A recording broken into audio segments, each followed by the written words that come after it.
Smoke. You can smoke. Must be coming up. Hello. Hello. Welcome to Paranormal Talks. Does it come up? No. No. I think we Can you turn the kitchen light back on, Simon? Here we are. Yep, and we are live. Hello. Welcome to Paranormal Talks. We have lovely Jane from WISPA Paranormal. Hello, lovely people in Sydney. You know, Jason and I have people all over the place that watch. So whoever's there, want to say a big welcome. It's been a couple of weeks since we've been live, so it's good to be back. And just introduce you to Jane. Jane, would you like to talk about your team or what WISPA's about? Well, we're a South Australian team. I founded WISPA, WISPA, in 2003, but I've been doing it since about 98. WISPA stands for Women Investigating Spiritual and Paranormal Activity. So we do allow men on our teams, just that they don't stay. It's a different kind of work that we do. We started off, paranormal investigating and, buildings and empty buildings, but we found a change probably about 9-10 years ago where it's become more, we only do domestic cases, and it's more, not always possession, but we do delve into that kind of thing. That noise in the background is my spoiled dog crying because she wants to get up in the chair next to me. Come on, up you go. Up. This is our little mascot. Oh, beautiful. Hello. This is Willow. It has to be. She's so black you can't see her. She's got eyes in there somewhere. You sit there, Bubba. She'll probably jump up on the table. So the team is mainly family members. They come from a large family, but a pretty spooky family, maybe some people would call us. Some people call us witches, like my husband. I don't think I'm a witch, but we've always had that kind of interest. So that's basically what we do, mainly only domestic cases. So it's interesting. Go on. No, sorry, it's the delay of the video. I'm not being rude, guys. Sorry. Sometimes I think you've stopped talking and then I start asking a question and then sorry. No, it's not you, it's me. It's a delay. There's some sort of delay with the computer. So what I was going to say, you obviously feel that you were drawn or you were led, you were meant to do this kind of work? Yeah, I think someone asked me this the other week, and I think it was a Catholic priest that actually asked me. I think it's more of a calling. I didn't really have a choice. It was something that was going on in my house that led me into it. I had been involved a million years ago when I was a young girl, went through something. After that finished, I didn't want anything to do with the paranormal or anything and just got on with my life. But when we moved into this house and my son hit his teens, things happened in the house that made me look for other answers because the doctors didn't have answers. So, and that just progressed from there to an interest to ending up, more of a spiritual or paranormal psychic attack counselor. That's probably the best word to use. So, yeah, that's what we do. The light keeps going off and on. It's on a sensor. I'll get my husband to turn it on. If anybody's got any questions for Jan as we talk, just pop the questions in. And, hello, Stephen. And we'll be happy enough to, bring these questions up. So do you investigate houses, Jane, where it's just a ghost, or do you find there's sometimes nothing? Yes, but not so much in the last 3 or 4 years. It's a little bit darker, but yeah, we've done heaps of cases where it's it's a spirit that's hung around, or maybe it's a loved one that hasn't finished their business or wanted some sort of reassurance that everyone would be okay and sort of move them on. But we don't get too much of that of late, of the last couple of years. It's all a little bit more traumatic for the clients, I think. So Yeah. when you go to investigate a place, what would be the alarm bells for you that it's a demonic case? Okay, Yeah. first thing I look Cases. for is, pardon? No, without breaking confidentiality. So. Yeah, no, that's fine. There's a couple of critical criteria I look for within the house, the land on the house, to see if it's something connected to past satanic rituals, because Adelaide's quite big on that. And the reason we are is Adelaide is the only state in Australia that was not a penal colony, okay? So a lot of the people that came to Adelaide were from Europe, and England were aristocrats and people with a lot of money, people in the secret societies and stuff like that, which is why we have probably a more pronounced history of satanic rituals, and why we have so many weird murders, really, I think, than we do in, say, the eastern states, Sydney and that, which was a penal colony. So, yes, and I forgot the question. No, it's all good. It's very fascinating. I'm totally fascinated. Oh, yes. So what do I look for? For you that it's something darker than, say, Casper? Okay, the first thing I will ask, my husband's just giving me a cup of tea just out of my reach. Thank you, baby. He's a sweetheart. The first thing I will ask someone is, obviously what's been going on. Are you hearing voices? What kind of things are they saying? Are you hearing your partner or someone else in the house saying really bad things to you, or vice versa, and then they're denying it? Are you hearing children? They always hear children's voices. Newsflash, they're not children. Children go straight to where they're supposed to go. They don't get held back. So once we find out those things, and that tells us that, okay, this is probably sounding a little bit on the dark side, to see if it correlates with satanic stuff, and not everything does. Okay, have you been doing any landscaping, etc.? Are there any really big old palm trees on your property? That's a big clue, because the palm trees were the signal to other satanic ritual members. They'd grow these great big palm trees in their front yards, and sometimes that's where they would bury the children that they sacrificed, etc. So we have certain areas here where there's lots of palm trees and it's not a beachside area. You kind of go, that's really weird, but now we understand why. Other things will be, is there problems with water? Can you hear me? Yeah. We're listening. Yeah. If there's problems with water, that seems to be something to do. There always seems to be problems with water with satanic. How long did you move into the house? Normally it's only a couple of years. Okay, how many times did the house sell in the last 10 to 15 years? And there's always a lot of times, and there always seems to be a gap where they can't sell it or rent it, so that seems to be a pattern that we've found.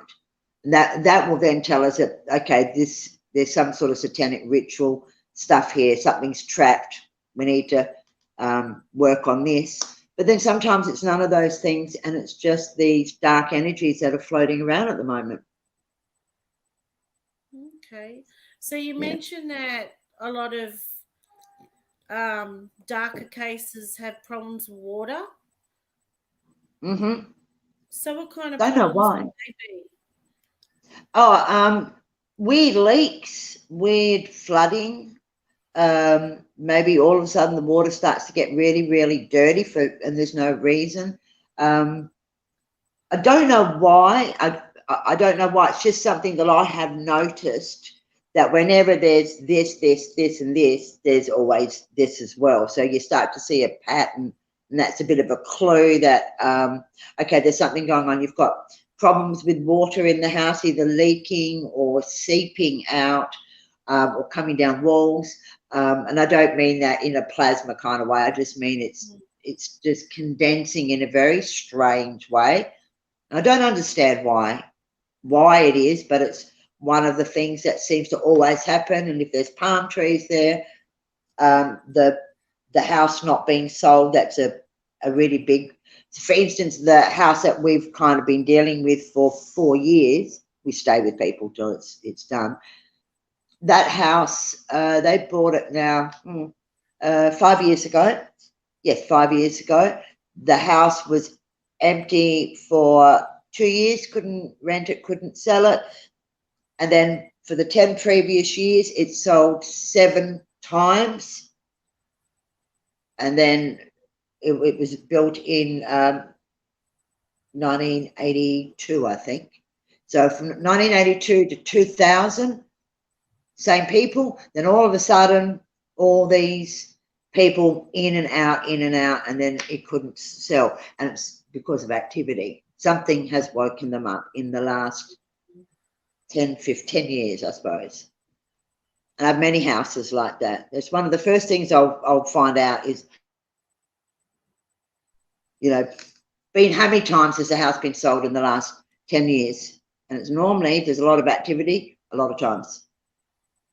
And have you noticed a difference in like certain suburbs in Adelaide that are more infested than others?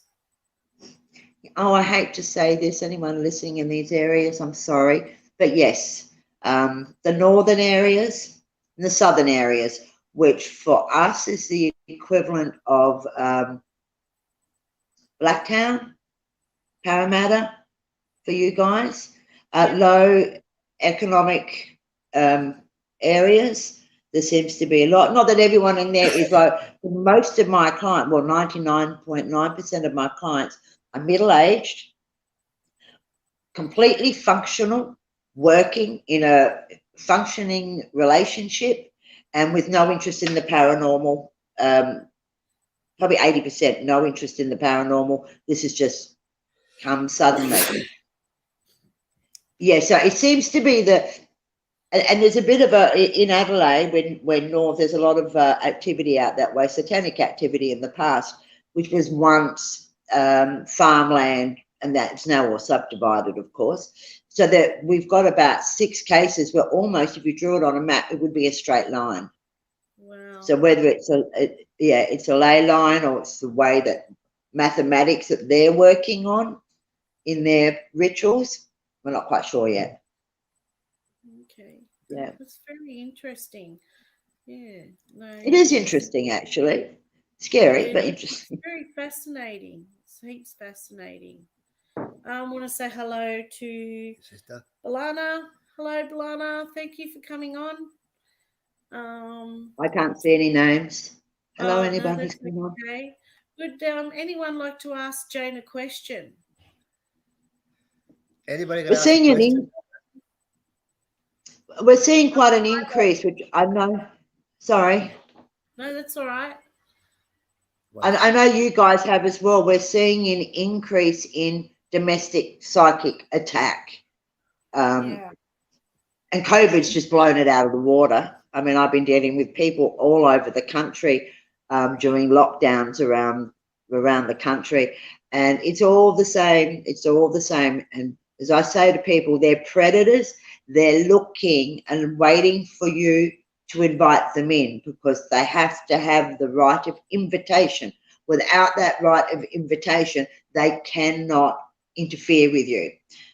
Yeah. But people don't understand that, you know, getting your camera and going, oh, come on, talk to me. That's the right of invitation. These things are sneaky. Yeah. So they don't play by any rule books. Yeah, very sneaky. I was only laughing because I do that in my investigation. Yeah, but we're investigators. We take a risk.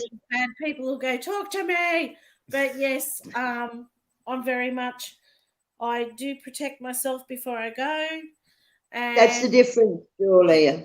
I know. I was only like making a comment. That's all. Nothing. And that is the difference. People, you know, let's face it, paranormal investigating and that topic has gone through the roof in the last 10 years, 15 years, in particular the last 10 years with any man and his dog. And but there's a lot of people out there that watch television, watch Zach Baggins, my pet hate, Zach Baggins and the like, who think this is an extreme sport. And so they'll start investigating, whether it be in their homes or in a cemetery or anywhere, but they don't understand the importance of protection. Or they go, oh, I'm not religious, so, you know, you still have to have protection. Oh, of course. You still have to have protection. And the one weird thing about all this with me is 8 years ago, you would never, I've been brought up Catholic, okay? I went to Catholic schools, did what every good Catholic person does. When you hit teenage years, you walk away and you kind of never look back unless you get married and baptize your kid. That's it, done and dusted. And you never would have heard me at an investigation when I was doing a clearing or something out loud using the words Jesus Christ or using the words God or using even the words angels. You know, I would say the higher power, etc. Because I felt a bit awkward about it. I felt a bit embarrassed because, let's face it, these days it's not cool to have a Christian faith. So I always kept that my faith is very personal. I don't go to church or anything. But after what I've been through in the last, say, 8 years and what we've had to deal with, I have learned that the only thing that works is real prayer. And it's been quite an eye-opener for me, and it was quite confronting, but it was an eye-opener. And I think the main thing is when you know 100% that this is real, you have the evidence, and I'm not talking about floating orbs. You've seen some of my evidence. I'm talking about disembodied voices that are as clear as a bell, voices coming out of a person, you know, one out of their mouth and voices around them.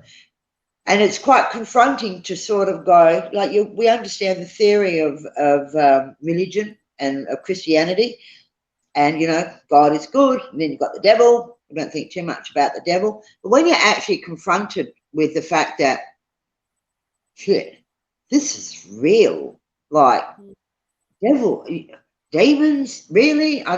They're real. And the funny thing, it's very, very confronting to have that. And then the next confronting thing is, oh, bloody hell, that means God or Jesus or whatever you want to call him is real, as like really real as well. Just that he doesn't interfere with us. I wish he would, but he doesn't. But that's a really confronting, and all my team members have had to go through that like this. We know this is real because we have absolute proof, 100% proof, which is the only way we can get the Catholic Church involved in exorcism, which was pure proof. I went and did 2 years, studied as a counsellor, so I can determine between mental health and what is real psychic attack. And when you see, you're looking at something and I'm 2 inches from its face and it's speaking to me in Latin, it's quite confronting to go, yeah, this is real.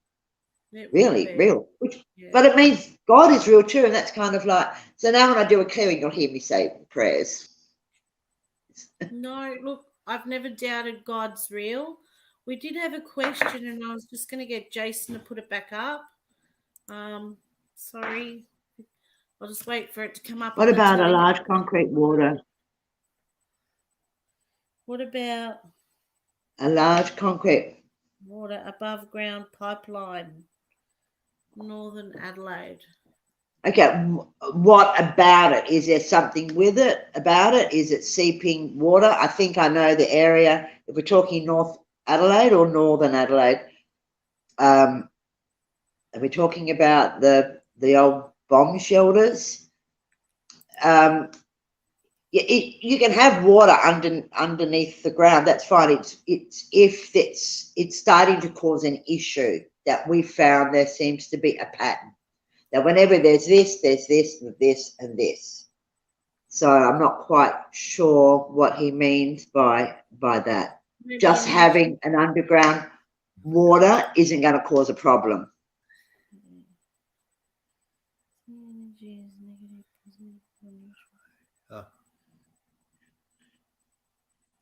I see energy as negative, positive, or neutral, like empty, but there's conflicting energy too. Am I imagining the of war? Do you mean the spiritual war?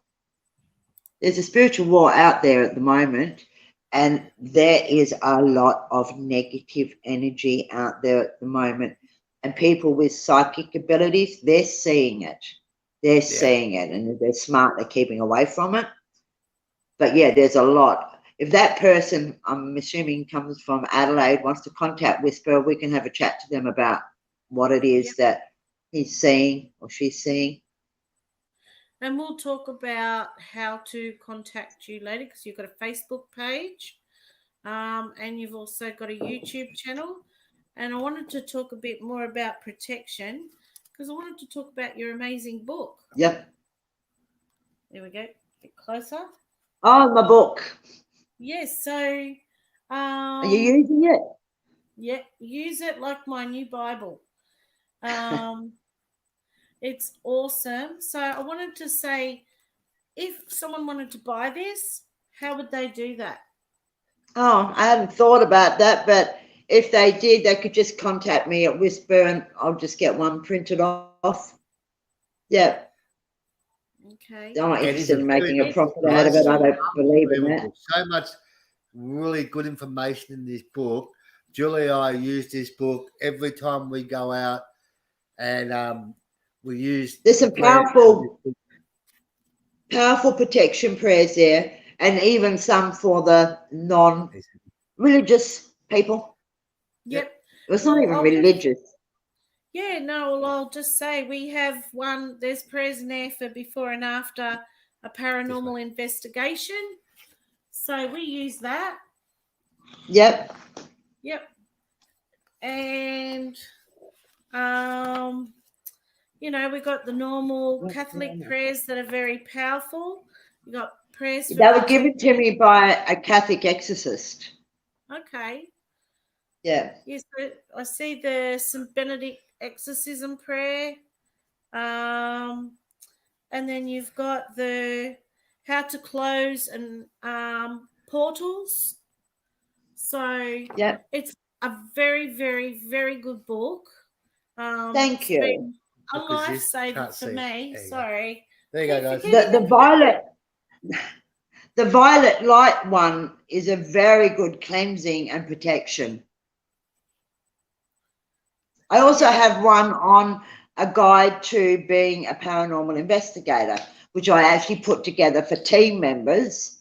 And that's got some simple prayers and prayers for protection, but also things about being a paranormal investigator, which means the dirty word, analyzing. Doesn't finish at the end of the night. That's just the beginning. No, I love it. I think it's amazing. I Thank highly you. recommend it to like anyone, really. If you're into the paranormal and you want to investigate places, you need this book. And the person you get it off is right here now. Yep. She'll at the end, or you can give out your Facebook page now and your YouTube page. So if anybody wants that book, contact her. She's the one that read it. And so Julie and I, we use it all the time, and it's great. Yeah. Yeah, we'll probably end up about, including postage, probably about $15. And yes, it is there, Karen. It is Jan's book. That's her book there, Jan. Yeah. So we'll have also after the show today, we'll have a link to WISPA on Jason Ghost Hunter, which I do believe we've already put up there. Yep. So, and also the Facebook page. So if you need to contact Jane for any reason, you can message her via the pages. So, and Jane will be all too happy to give you advice or let you know how absolutely, I'd be happy someone wants to buy it, it's just buy a copy of it. It's just what it costs to get it printed and posted. I'm happy to do that. I'm like, yeah, we don't do anything for money in this industry. Well, once you do, you lose the power of protection anyway. Once there's a second agenda. Yeah. So yes, just contact me and I can sort that out. No, awesome. Like, I highly recommend it. Yeah. With your YouTube channel, is that like of paranormal investigations that you've done? Yes, the YouTube channel. It's so sad. The YouTube channel. I started that probably 15 years ago, and we probably had about 35,000 followers back then. And then we were dealing with a lot of demonic stuff then. We were doing more, you know, your normal paranormal investigating, a building and whatever, which was always fun. And then I decided, and it was under my business name because I'm a photographer. It just kind of happened, you know. So I thought one day I need to change it to a WISPA one. And I, you know, read everything from YouTube and they said, yes, you won't lose any of your followers. You can do this. Followed it to the letter, went in there and lost everybody. So I think I've got about 24 now, which was a real shame. But, and of course it deleted the other one. We'll put the link. But we don't put a lot of videos up because we're normally dealing with domestic cases. So we've got confidentiality and just most of these people going through real trauma. So the only time I'll really put stuff up is disembodied EVPs. To me, I've stopped using all the other equipment now. It's all about EVPs. That will tell you. It used to be photographs, and about 10 years ago, I think that the spirits, or the demons, cottoned onto it, and they stopped showing themselves because they were showing themselves from 98 to 2000. They were showing themselves everywhere. Like I was known as the ghost photographer because if I'd asked, I'd get photos. But that seems to have stopped. But now it's EVPs, and I think they're a lot more reliable anyway. But so sometimes I put EVPs up, but it's just, and it's also time. It's time between working full time. I have a family, and I feel that WISPA is. I'd probably put 20 to 30 hours a week into WISPA, just counselling people. So sometimes it's Paul's. What I need is a computer geek that wants to get involved and work with me. We used to have one, but he's not with us anymore. But yeah, so that's a bit sad about the old WISPA YouTube channel. Yeah, it lost all its followers. We'll put the link up on Jason Ghost Hunter and after this as well. Yeah. So hopefully there's some interesting stuff up there. There's some interesting stuff up there, including UFO stuff that I've photographed and filmed. So yeah, there is. I mean, there is stuff up there, but I lost a lot. No, well, we'll definitely try and get some of them back for you because I've Thank seen you. some of the things and they're pretty amazing. Yeah. So don't say It's yourself like that short. case we work with you up here in Sydney. Yeah. We know what Oh you go yeah. through, and we witnessed because we're helping you up because you're in Adelaide, we're in Sydney, so we helped you out, and we understand what you see is you witnessed something big time. Yeah, and end up finding out what it was and stuff like that to help you out. Yes, so It was quite confronting. I remember with Julia in particular, it was quite confronting at first for you, wasn't it? Which is why you got the book. Look, I think Why I it's sent you the book. because more as a child, like you said, I've had some experiences of psychic attack. I've always been psychic, and after surviving that, it happened more in my early teenagehood years. I don't know why, but I started, even when I was a small child, I could always see spirit, always could. I used to talk to them. They used to come in my room. It was a bit like that movie, The Sixth Sense. And I was always scared of the dark. But then when I got to 12, 13, something changed.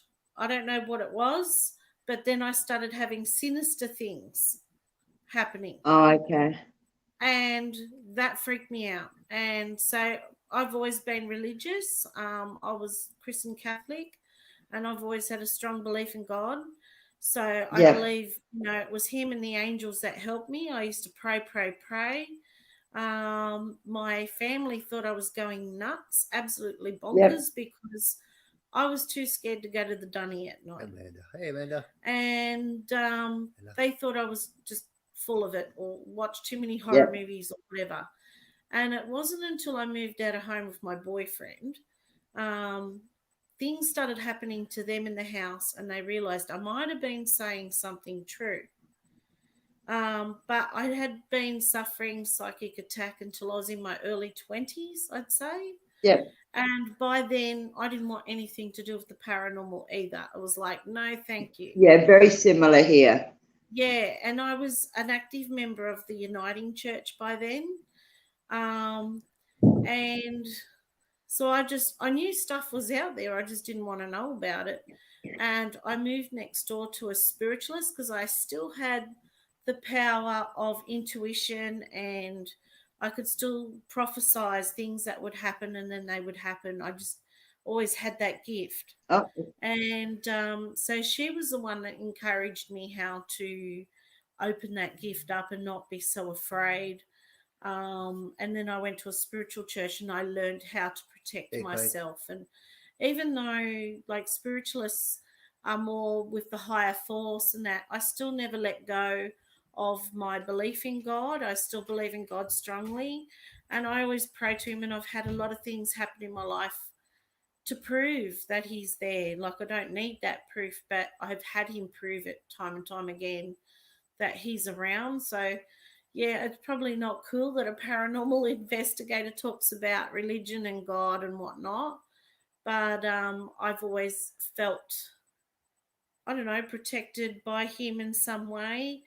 And yeah, I feel a strong bond with God. So Whoa, I think what happened? I think she just dropped off. You dropped off. Yeah, she shouldn't be like.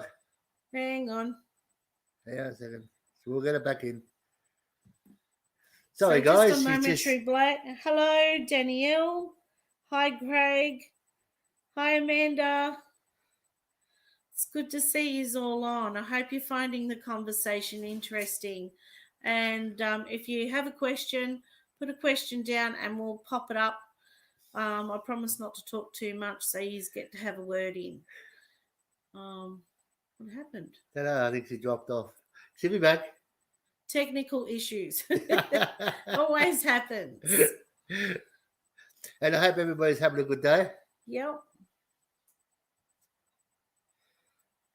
She's just rebooting her computer. She'll be right back. Yeah.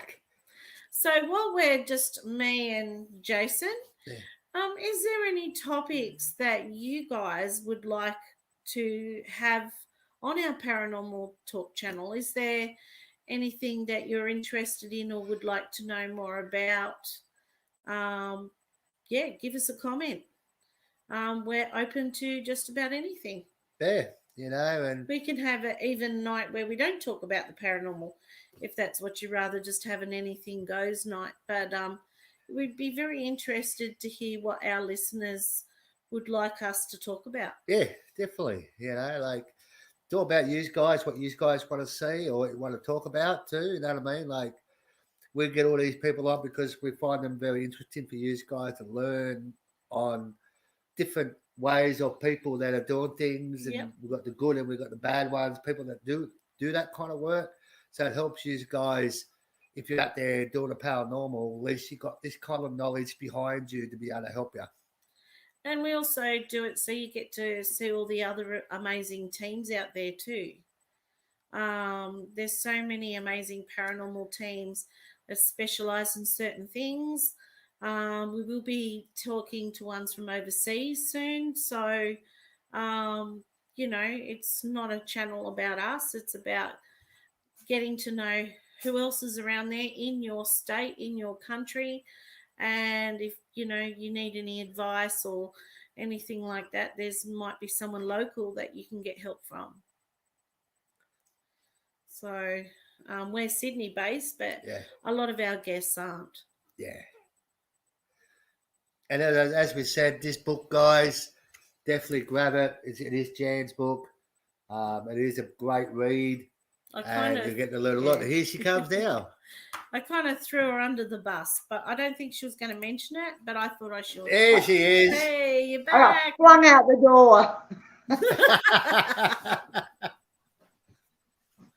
Yeah, I have to bounce into this room. So it happens every now and then. That's okay. I do have one question for her. Did you ever look up to anybody in the paranormal world?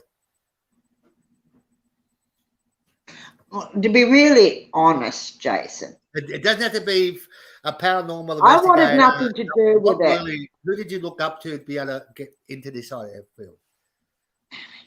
But as I said, I fell into this screaming and dragging. I didn't want anything to do with it. I really didn't. And I remember one night, it was about 4 a.m, and I heard a noise, and I looked out my window, and I saw this white figure, and I'm just like, oh my God, thinking there's a ghost out there. And then as she came closer, I noticed it was an old lady, and she was dressed in summer nightie, but it was the middle of winter. So I opened up my door, and I had a screen door there. She couldn't see me. And I said to her, just stop where you are, and like, what do you want? She said, oh, the angel told me to come and find the lady here with the red hair. She'll help me. And I'm like, oh, okay, here we go. We're going into spooky land now. So I said to her, like, turn around, show me your hands. Then I said, just wait there. And I went and got my husband, woke him up and said, there's an old lady. She said she's lost, and an angel's told her to come and find the lady with the red hair. So we brought her in.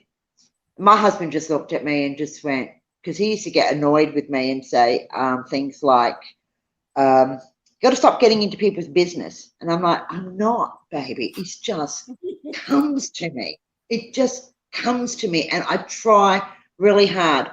And after this, he just looked at me and went, okay, I see this is bigger than you or me. This is what you're supposed to do. And long story short, she was lost. She didn't know where she was.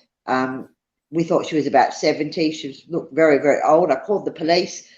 They came and got her, took her back to, it was a nursing home miles from here, probably a good 15 kilometers from here. And then she came back again. I thought, this is weird. So I rang the cop again. The third time, because she said she had a brother, and the nursing home said she has no family. She's got dementia. The third time, by this time I knew the cop, and I said, look, can I come with you? I really think there's some reason why she keeps coming here, because I'm out. My house is out of the way. It's not on the way to anywhere. So we went in there, and she was crying and saying that, you know, about her brother. And he said, you don't have any. And I don't know where it came from, but I just went, yeah, she does. His name is, can't remember it now, Andrew. And he's in Queensland, and this is his phone number.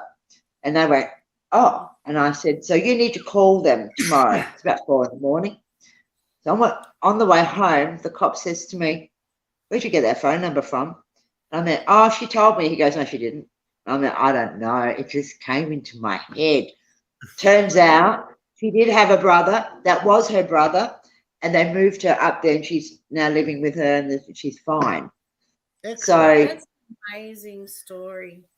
Yeah, it was just something that, as much as I tried to keep away from it, I think it would be good to look at different variations of protection, from religious to crystals to cleansing. And do spirits need some form of protection from us? If so, what? I think the best form of protection for spirits is for us to leave them alone. I mean, I know you guys know my views have changed on the paranormal. We should have nothing to do with it. You know, if you asked me that 10 years ago, different answer. But now I think we should have nothing to do with it. We should leave them rest in peace. And with the bad ones, they don't need protecting from us. We need protecting from them. So, but if that lady who was just asking that question, if you go to the WISPA website, there's a lot of information there on crystals for protection and stuff. So if you're not, Yeah. And Craig, I think it was in response to when you had dropped out, I asked if there was anything that they would like to see on the channel, because we try and have a different guest each week, because some of our followers come from all over Australia and even overseas. Yep. We try and get them to be in touch with all the paranormal groups around, so they get to see everybody's different style, as well as, there might be someone in their town that can help them, because we're only based Absolutely. in Sydney. So And crystals are very important in this work and protection. Very important. As long as you have the right ones. yeah, Don't go to an investigation, or if you're having psychic problems, don't use selenite. You've just put an amplifier on and it'll just make it so much stronger. I know amethyst is good for the house. Yeah, I have a big amethyst down there. Crystal. But yeah, no, I will definitely do one about crystals, and I think we might even have one about UFOs one week. Yeah. And I do have a paranormal. I told you to jump up on the table. Yeah, Sorry, you're right. my dog jumped up on the. It's pagan, so I will have another view another week. So yeah. No, but like I said, I've always had a belief in God. I'm kind of like a religious paranormal investigator. I know I probably should leave the spirits alone, but I find them too entertaining at the moment. I was the same. It's just what I've experienced now, and the despair that I see people with, and because it's so popular, Zach Baggins and the like, there's especially some of the younger people out there treating it like an extreme sport, and it's not an extreme sport. We have to be very respectful, and it's more of a quieter thing. If people ask me like what's involved in them, I normally, you get Jason, get ready to fall off your chair. I always say, well, actually, it's quite boring. It's quite boring, really. But I suppose I've been doing it for 25 years. But it's quite boring sitting in an empty room, just waiting for stuff to happen. It can do. Got a question too. Yep, you got a question? I'll just bring it up from your sister. Okay, can depression oh, hang on, I'm waiting for it to come up. Yes. Can depression actually make a negative energy? Can you actually be your own haunting? The answer to that is yes. Self-manifested energies doesn't mean that you're there invoking a demon. It's not like that. But what it is suffering, depression brings up a negative energy around yourself. We need to keep ourselves positive. That negative energy, if there's enough of it, can create its own. I'm not sure if it creates its own consciousness, or something very negative floating around uses it and basically possesses it, if that makes sense. So it's really important, if you're suffering from depression, to step away from the paranormal world. And this is what I say to clients. I put them on a paranormal ban. Get ready to fall off your chair, Jason. No paranormal shows, no horror movies, nothing, no investigations, no going to cemeteries, no crystals, tarot, psychic, nothing to do with the paranormal. Once your energy, you're fucked, mate. Sorry, can I show that? I've failed. But once your energy has, once you've got over the depression and you've got your energy pumping back in a more positive and neutral manner, then it's safe enough, once you know how to protect yourself, to go back to those things. But if you are suffering depression, it's really important to bring yourself up on everything that's positive. So positive shows, positive activities, exercise. I know it sounds boring and cliche, but it's true. No. So, I've got to admit, I used to suffer depression for years, and I did a course with the Brahma Kumaris. I don't know if anyone's heard of them. They're kind of like Hare Krishnas, but they're not. Oh, okay, yeah. but they talk about, they have workshops that you stay there. It's like a camp, and they're vegetarian, and they're all peace, light, and mung bean lovers, and they love. They have courses on positive thinking, how to change the brain waves, meditation, all that kind of stuff. And I did one of those, and I can tell you my life changed a 360. And Yes, it does. whenever I catch myself in a, black dog moment, and we all have them, Yes. I kick myself out of it, because then I start talking about things that are positive, and then I just change my way of thinking, and I kind of bring myself out of it, because I know how dangerous it can be. Yeah, exactly. Another, does paranormal investigating equipment really work? What about these ghost apps? Do they tune you into the energy they provide spirits? You want to answer this one, Jason? Because you might not like my answer.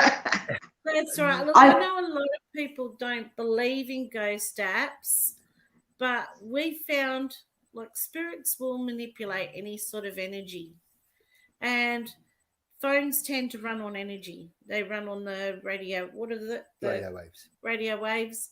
It's just another tool for them. I use an app, spirit box thing. I use an app thing that's like a spirit box, like a Frank's box. I've had it for years, and that's really good. Again, manipulating energy. But the apps that act as an EMF meter, as a all of those things, no, they don't work. They like the ghost finder. You go like this. Well, there must be a ghost over there. It's fake, because you walk up and put your hand in front of it, and you're covering the screen up, and it's still showing it. You're going, hello. Look, I take them all with a pinch of salt unless things happen. Yeah. Like the three that we tend to have as our favourite at the moment is the ghost tube. I've got that one. Yeah, ghost tube's pretty good, but you can find you can wait hours before a word comes through.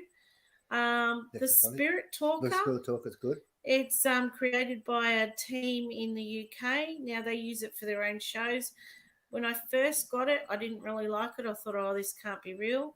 But I've had some real, like, bang-on evidence that it's working. Like the other day I was in a cemetery. I was just passing time.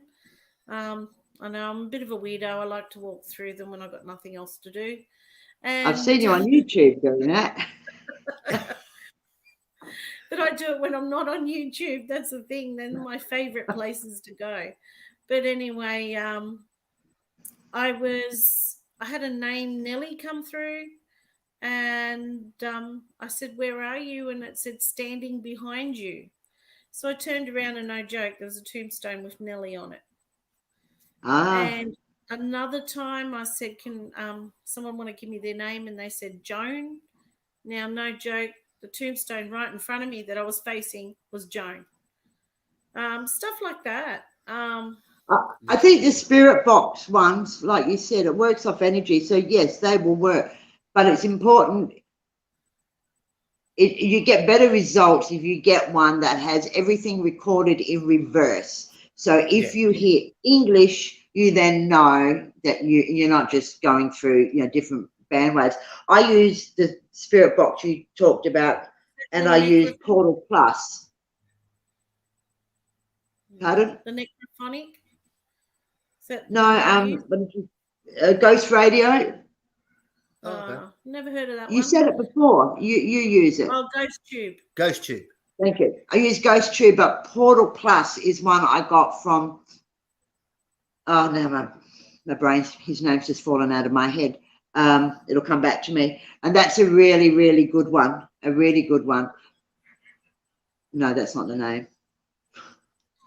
Yeah, so we use necrophonic, Ghost Tube. Yeah. We do use the Paralus sometimes. The Paralus just tends to spit out words like the ovulus, but they can be very coincidental. So I'm saying coincidental because unless I've got 100% proof, I take it with a pinch of salt. But, well, the ovulus, we had a team that was working with us for a little while, and they had an ovulus, and it cost me about $700. And Claire was at every investigation. There was always a spirit called Claire. So I took that with a pinch of salt. It's just a dictionary. It just spews out. Portal Plus is, I don't know if you can see, it's probably going to be too small. It looks like that. Where am I? That one there. That's a really good one. I'll have to look at that one. I've been using that one for 15 years. It was given to me by, his name will come to me. I've just gone blank. You'd know who I'm talking about. He's American. And I've just gone blank. Yeah, got to the age. You said you were going to talk about a subject before we went live. Be interesting to hear. Would you like to tell us about what you wanted to talk about? What I did last week? Yeah. Yeah, okay, I'm going to have to light it. I'm sorry, people who don't smoke, but I haven't met a paranormal investigator that doesn't. I'm going to have to light a cigarette for this. We all smoke. I know we do. I don't know a paranormal investigator that doesn't, to be honest. As you know, I've been with a case, what we call the Demon House, for 4 years, and that % real possession, in and out, a very strong oppression. We've got different languages.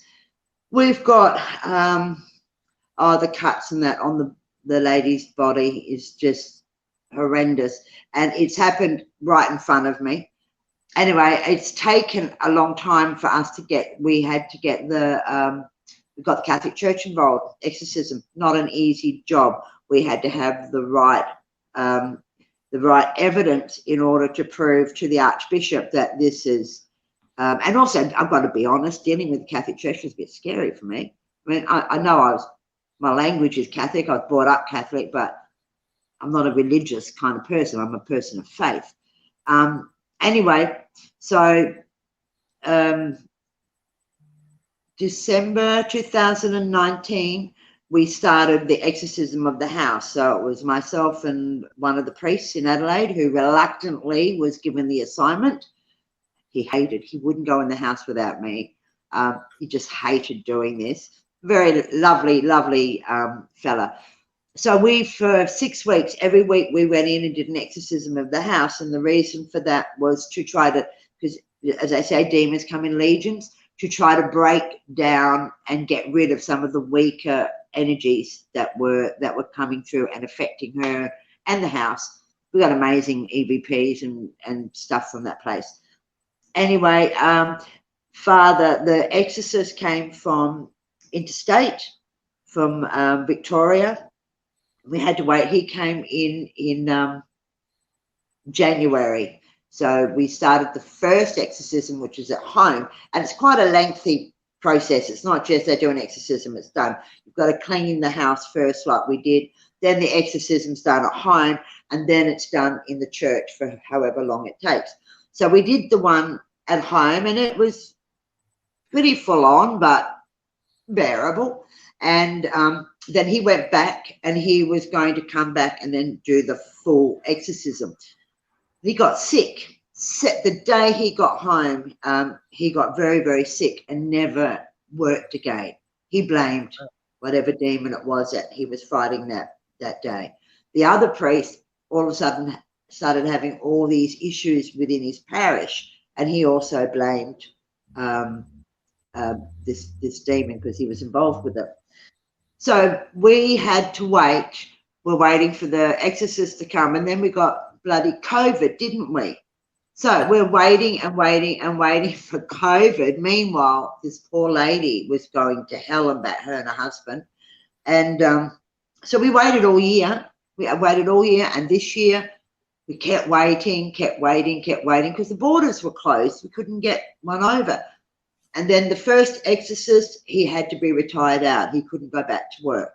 And he was 79. If you were going to make a movie and cast someone to be an exorcist, this is the fellow you'd pick. He was about 6'5", huge man, big, beaming, authoritative voice, and 79 years of age. You have to be quite old to be an exorcist because you have to have dealt with all your own demons, so they can't play with you. This is what I was told. So I won't say his name, but Father Exorcist, he ended up having to be retired out, never worked again, which was really sad, actually. So we had to wait for another exorcist. And then we had a change in bishops here, didn't we? So we had to go back to square one. It's been a real process. So we had to go back to square one, convincing him that an exorcism, because in Australia they take it very seriously, and it's very rare for them to allow them. And I think they have to get permission from the Vatican. I don't know why. In America, they can just do them, which is a bit sad. So we finally got an exorcist. He was coming from Queensland. I'm in the meantime trying to convince them that they need one here in Adelaide for teams like us to be able to go to. So we had to wait and wait and wait. And then he was coming. We were all set up for it. Oh, and we went into lockdown. Borders shut, couldn't come.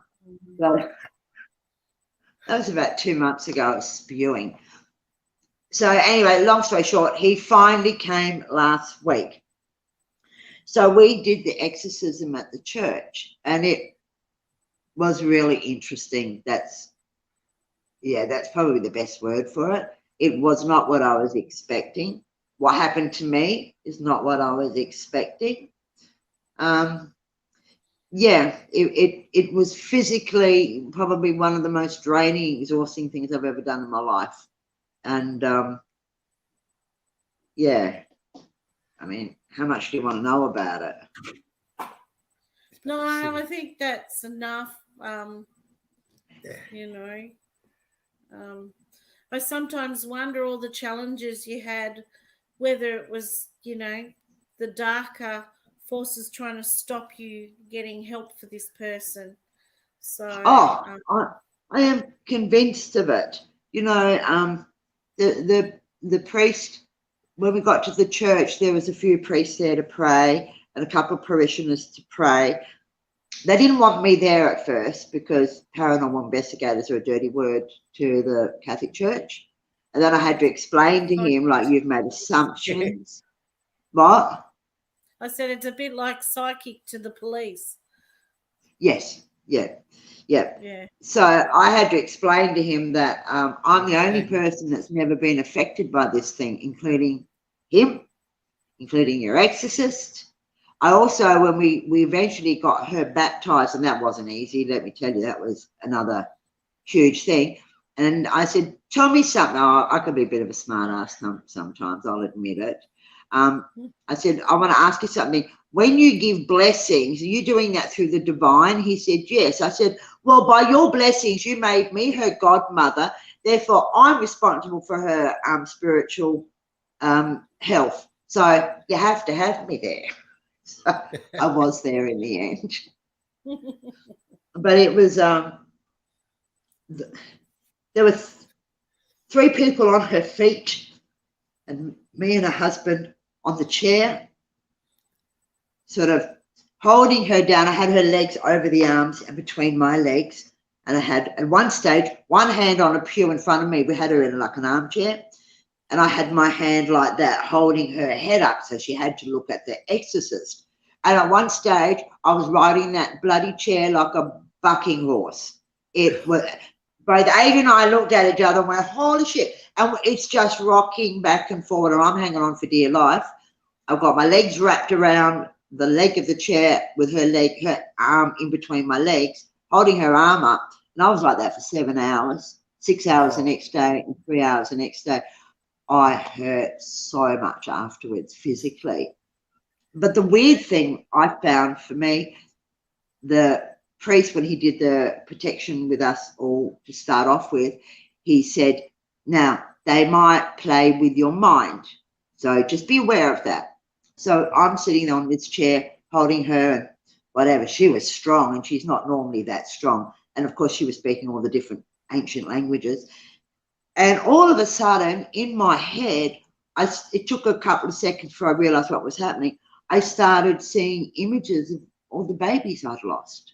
And I'm like, and I started to, like, just in my head, coming up with all the miscarriages and that I'd been through. And I realized, I thought, oh no, this is what he was talking about. He's trying to fuck with me. So the carpet was red with like yellow medallions with crosses in the middle of it. And I was dead in the center of the aisleway. So for 1.5 hours, I sat there counting the dots all the way, and I'd get to 58, blink, because as you go down, they form a line. And that's what I had to do for an hour and a half each of the 3 days, just to block what they were trying to put into my head, just counting, just focus on that, hold her head up, and just count the dots on the carpet. And I wasn't expecting that. I wasn't. And then afterwards, when it was finished, we were ravenous. Absolutely. I ate a huge amount of food. We were absolutely starving. And I suppose that's the energy that was expelled in that intense holding her down thing. So it's not like The Exorcist. She doesn't vomit. She didn't do any of that stuff. But it's very, very physical. And the mind focus has to be really, really, really strong. So it was quite interesting. It's not something I'd like to do a lot of. Each week. I want to say a quick hello to Jeff on the road. Anyone I've missed and I haven't said hello to yet, big hello. Thank you for being on.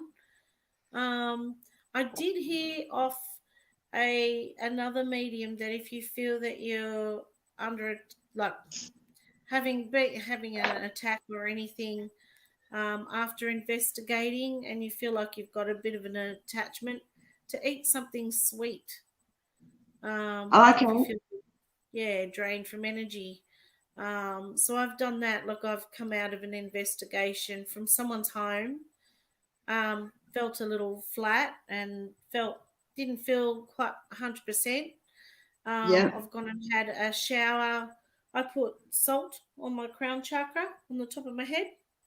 So I cleanse my aura and then I go and have something sweet to eat. So that's a tip I can give you guys. Chucky's always come in handy. Oh, my favourite.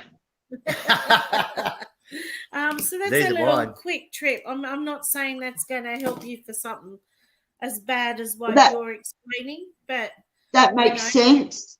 That makes sense because after every investigation, my team make me take them to Hungry Jack's or the On the Run, which is a 24-hour thing, and they just stuff their face with Krispy Kremes, and I'm not allowed to eat any of that stuff, but I just look at them and go, I thought you were celiac. You're like, what happened?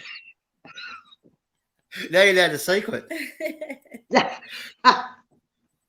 But yeah, it's really interesting, and I think during these COVID times, people need to understand that these things are out there. I mean, the vibration, it's all about vibration.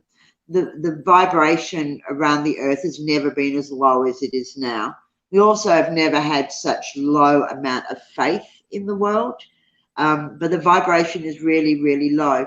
And one of the things, our psychic, who's a fabulous psychic, but when she walks into one of these houses, she can't get anything because she works on high vibration. These things are low. She'll walk out the street. The auntie's there, the uncle's there, grandpa's there, goes back inside. It's like a vacuum. So the vibration is really low, and people need to understand, especially people suffering depression at the moment, and which is a lot of people with lockdown, that these things are around. They're predators, and they're just looking for someone to invite them in. And that can be as simple as, come talk to me, blah, blah, blah, or muck about with the child, and people will ring me and say my child's talking about someone in the room, and we've all heard that.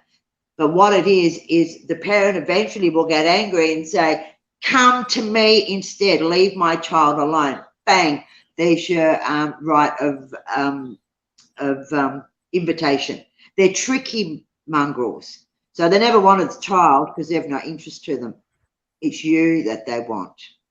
I've got a question. It's just saying, like, the young one is playing with like a pretending friend, and she said it could be a demon. What advice would you tell the person instead of saying, come here, instead of talking to them, come and deal with me, instead of inviting them? What advice would you give them to the kid to stop that for latching onto them? to the child. They're normally latched to an adult rather than a child. They use a that's what I child meant. as bait. If you say, come over here, What instead of I talking would do is try to distract the child. First of all, cleanse the room, etc.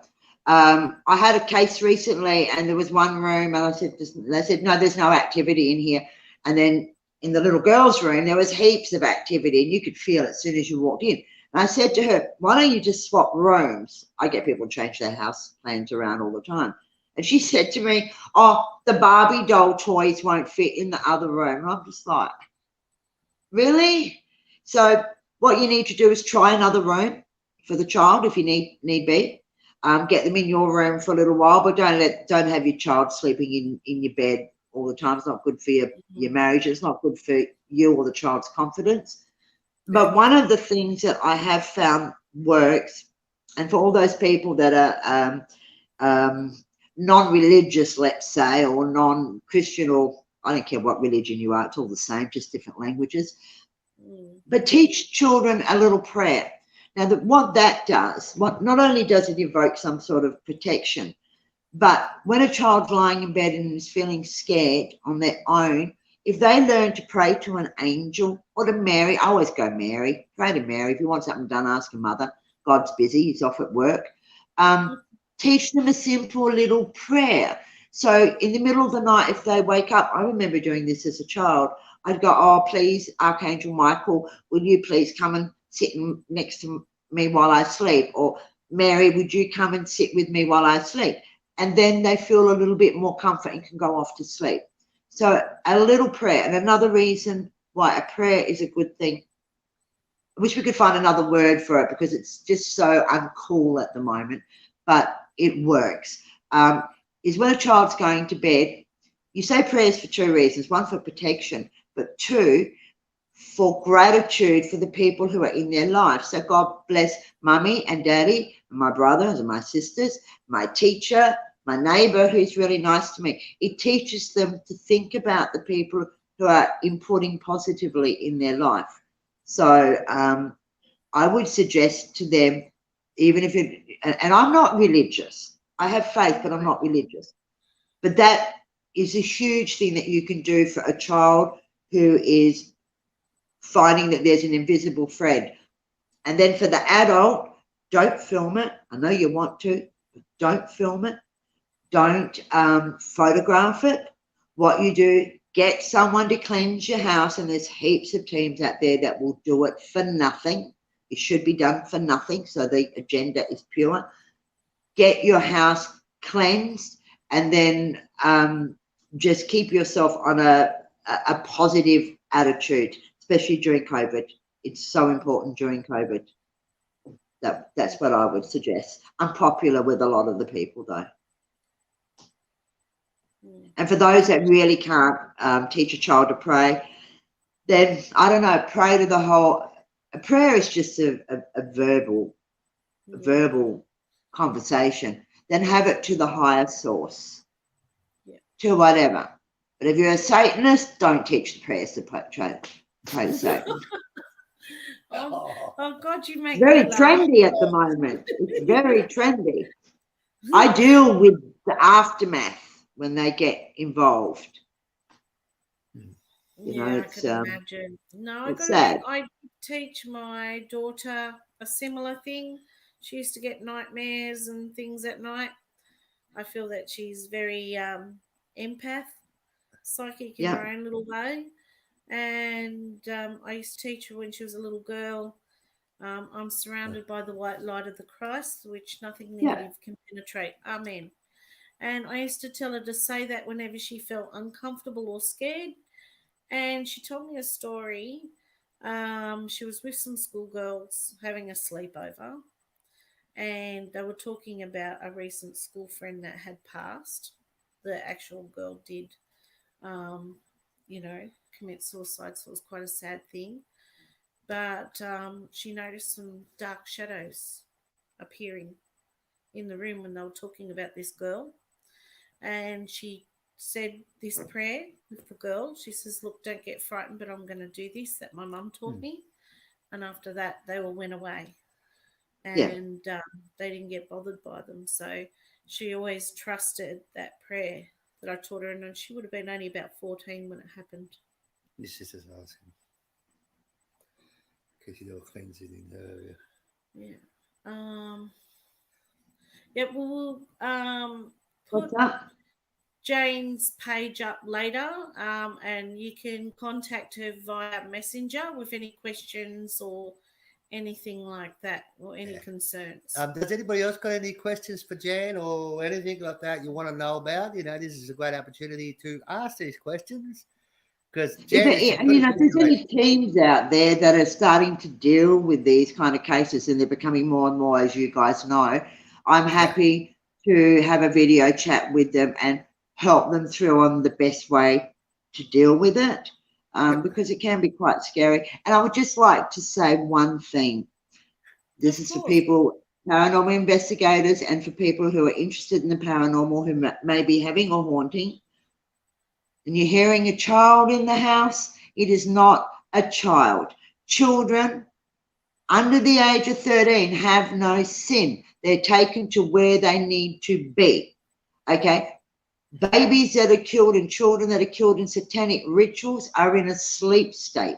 They cannot escape them.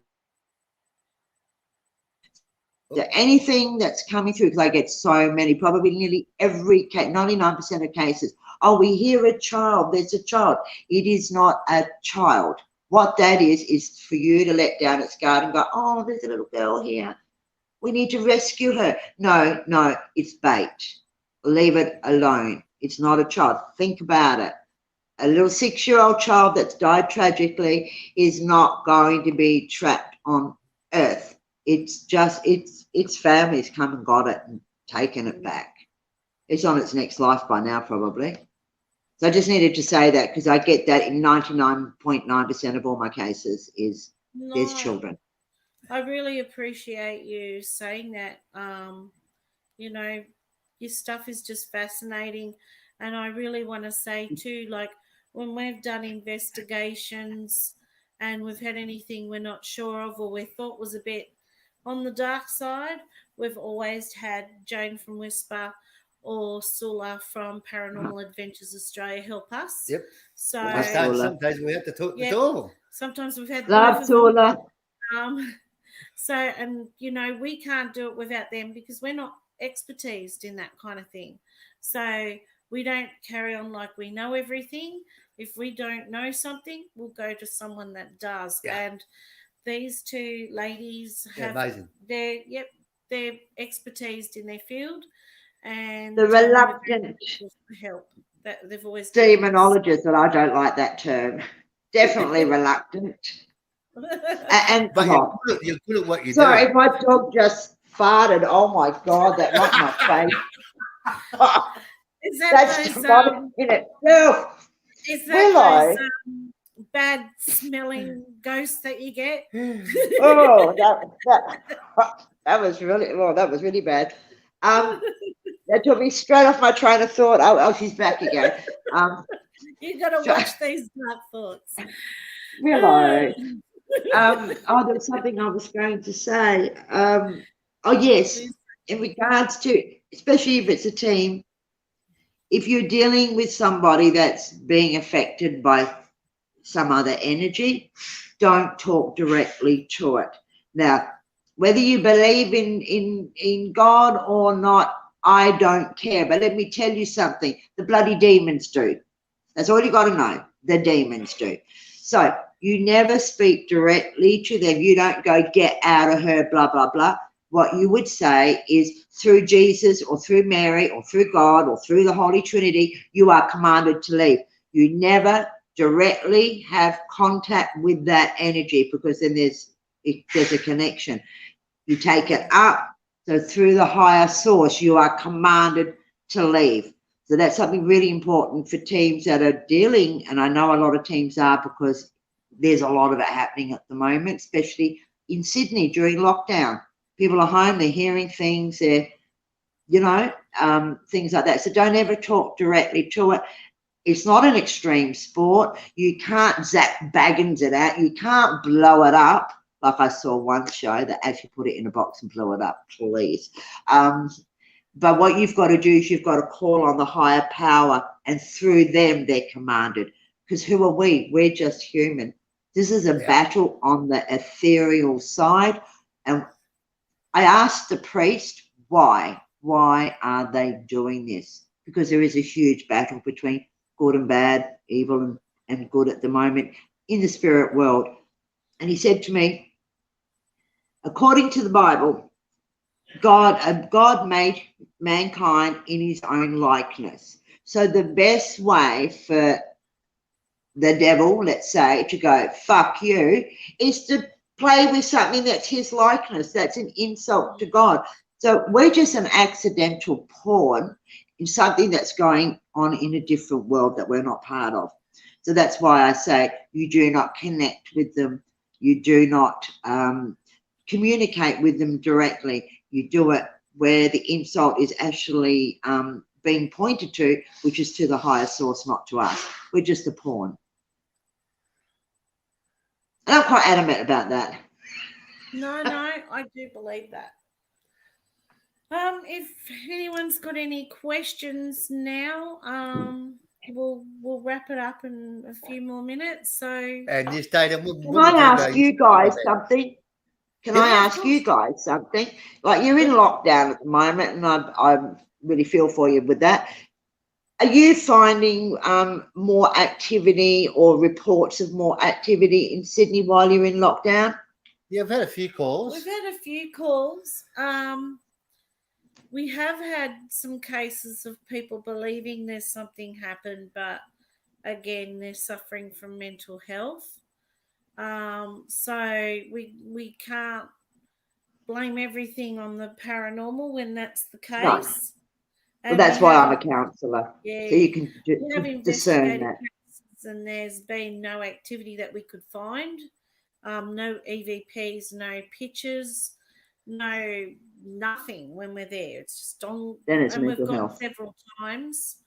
I think what I think too is because we're at home more, we're noticing more. Yeah. We're noticing the house creaking. We're noticing that floorboard that squeaks, and the house settling at night, and we're noticing more, and then so straight away we're suspicious that it's a paranormal event.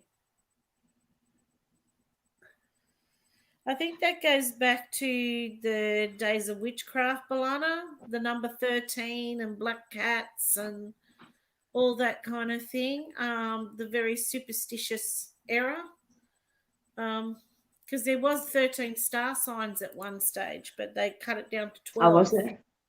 Yeah, it was the sign of the spider, Arachne. And people born in that time was between May and June. Apparently were the most psychic of the 12 zodiacs. Oh, okay. I didn't know that. Yeah, when Roman era took over, they didn't like the fact number 13, it's, not a good number to them. So they scrapped that, made it 12 with the Westerns and stretched out the kind of months. And so it would have fallen between Taurus and Gemini. Yeah. And then, black cats and all that kind of stuff came out. The witchcraft era. When I love black cats. Yeah, we do too. Yeah, I've got one here. Yeah, I've seen him walking past at the back. Yeah, that's Jack. That's her boyfriend. That's my boyfriend. If anybody hasn't seen Jack, that's him there. Whoops, sorry, go out of the camera. I'll get Righto, Jack. Come here, Jack. He's got his claws in the couch. He's not reading. That is Jack. There he is. Oh, isn't he lovely? I love his marking. Don't you? He's looking very unimpressed right now. I was nice and comfortable until you. Yeah, what are you doing? But he's a funny old bugger. He thinks he's the lion of the house. He'll if we leave the bedroom door open, he'll come in and piss all over Jason's clothes. So we don't let him in our room. Okay, that's a challenge. He's laid down the So gauntlet to you, Jason. Yeah, he gets a size 10 boot in his backside when I catch No, him. he does not. If I catch him, He feeds in KFC. If we get KFC, we're going to get an extra 2 pieces just for Jack.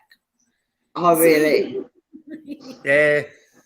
And he'll stick his tail in the food. He'll do anything just to get He'll that circle you and put his tail in and just annoy the crap out of you until you relent and give him some. So Yeah. we've learned to just get extra for the cat.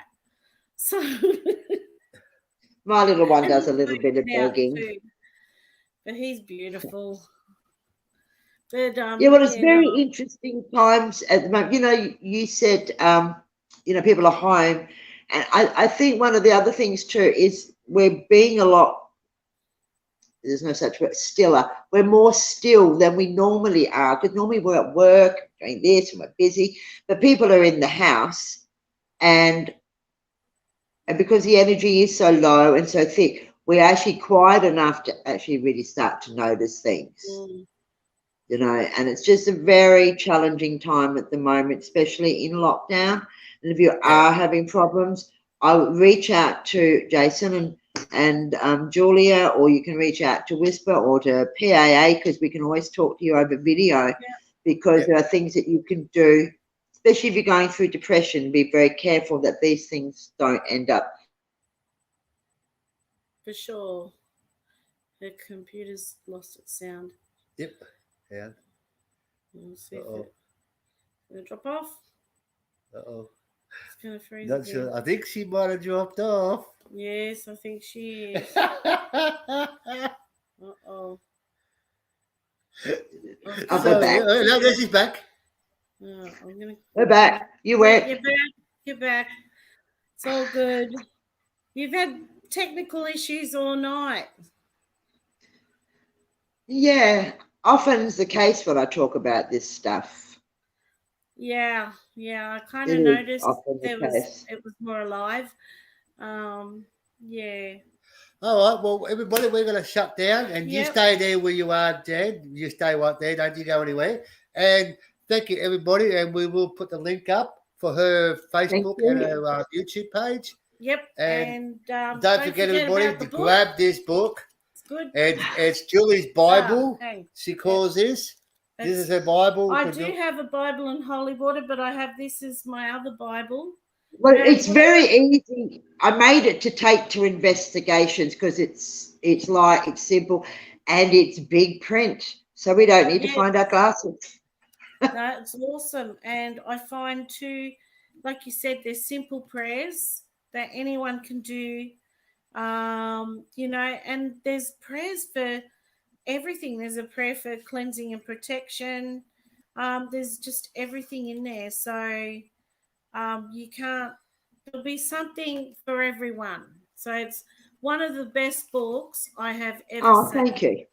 No, I never did it to sell. I truly mean that. I truly mean I did it for my team and for me to have something to take with me. I sent you guys a copy. No, I highly recommend every paranormal investigator. Oh, thank you. Yeah, 100%. Well, if anyone wants it, I'm happy to get it printed off and sent over to you. I'm happy to do that. It's not something I did to print off and to sell, but I'll do it for what it costs, because I think we do need to really, really protect ourselves. And one of for all people in this field, is to look at the violet flame protection. It's a bit complicated, but it is a very, very good one. St. Benedictine violet flame. Would it be in here? Hang on a second. Just looking it up. It is in there. It is in there. Just looking. I've got closing violet. I am the violet flame of freedom. Is it the one you're talking about? Yeah. You've got to get, I forget what it's called at the moment, some sort of phosphorus powder. You can get it in firecrackers, I think, and you put that, and the flame actually becomes violet color, like a candle flame becomes violet color. And that's a very strong Saint Benedictine, who was the first exorcist in the modern world. Cool. Awesome. All right. Well, as I say, big thank you for joining us. Thank you to Jane for coming tonight. Oh, thanks for having me. So interesting. I would talk for hours, but I don't think that'd be. Let me bore everyone to sleep. Be like a sleeping tablet. Yeah. So don't forget, everybody, please subscribe to our channels, and we'll put her channel up there too. So don't forget to subscribe to Jan's YouTube channel when we pop it up after this. And yeah, everybody just stay safe. Yep. Yes. All stay safe and positive. All right, Jan, you stay right My there, lights okay? are going up and down. Yeah. Catch you later, everybody. Bye. Bye.